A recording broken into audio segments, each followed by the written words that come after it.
Hi, this is Father Louis Skirty back with Sydney Grant's company, which is Ballroom Basics. Ballroom Basics. And you met Zoe at the end of the last interview, so she's here now while Sydney's off on a chore.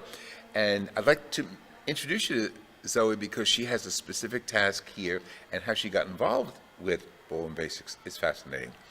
Thank you. Thank you for agreeing to be interviewed. Thank you for having me. Okay, what is your role with Ballroom Basics? I have two roles. One role, which is a minor role, is the role of council liaison. I'm responsible for calling district council offices so that Sid can have meetings with them because we're not for profit. So a lot of the funding for the programs happens through the council members. So we are city funded, we're donor funded.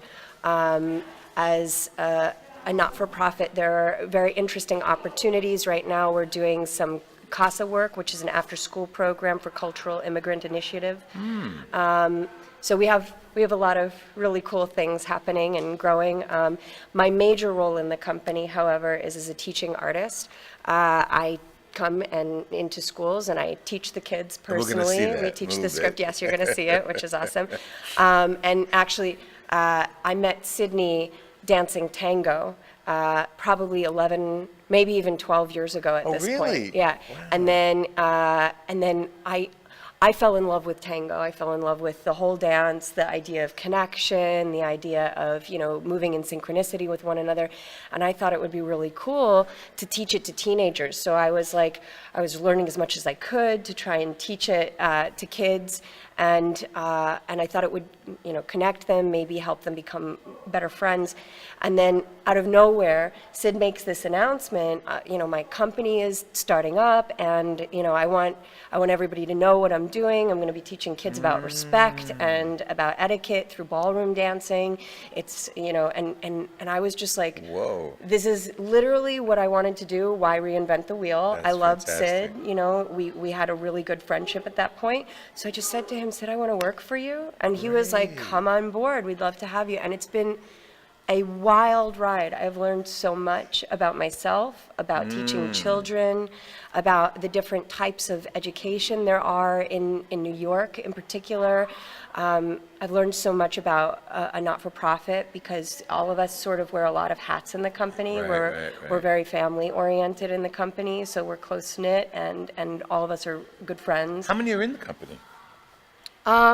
That's a good question. I don't think that I know the exact answer to that question, so it's better that you ask Sydney. Okay, but approximately 10, 20? Yeah, between there. Yeah, okay, absolutely. Good. And Sid had mentioned that you're in all the boroughs now.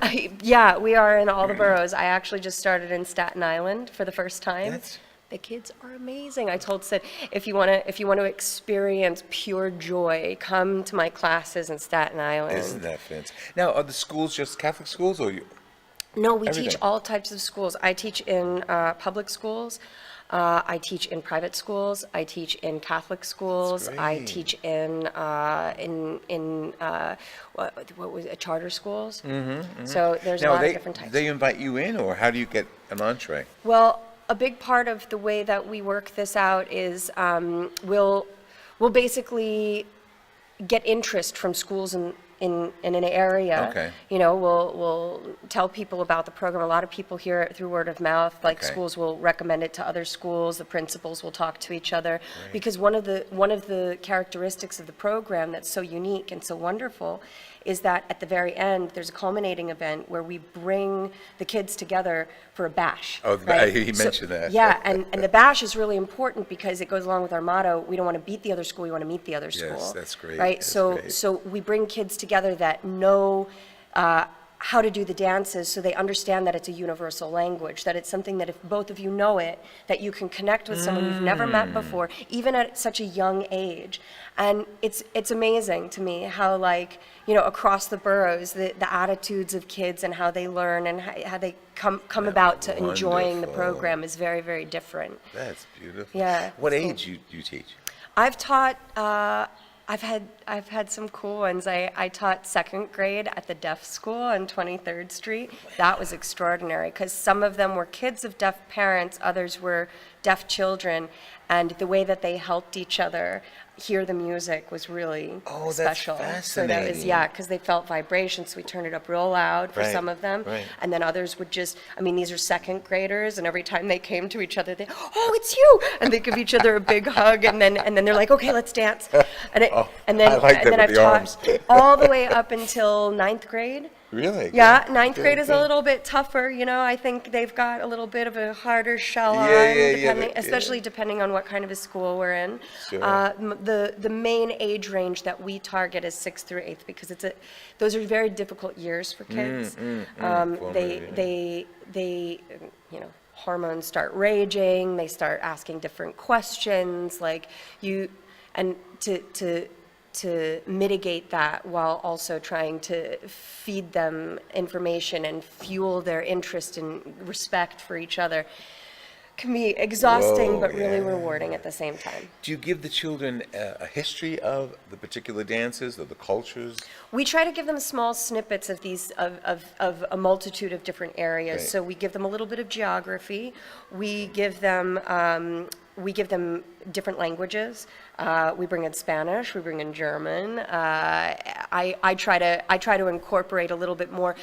Sid has designed this so that there's a main script, a brilliant script, but we can sort of add a little bit of creativity okay, here okay, and there right, based on right. our own styles. So Right. some of us come up with a few things that we do, like that differ slightly. So you'll see different teachers with just a slightly different style of teaching.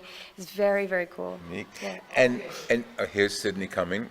When you're ready, this is perfect timing because what grade is this going to be? This is 2nd grade. Second grade will be the next series of our interviews, and it's going to feature the second graders here at Sacred Heart Academy in Cambria Heights. Cambria. Queens. Actually, I've never been here before.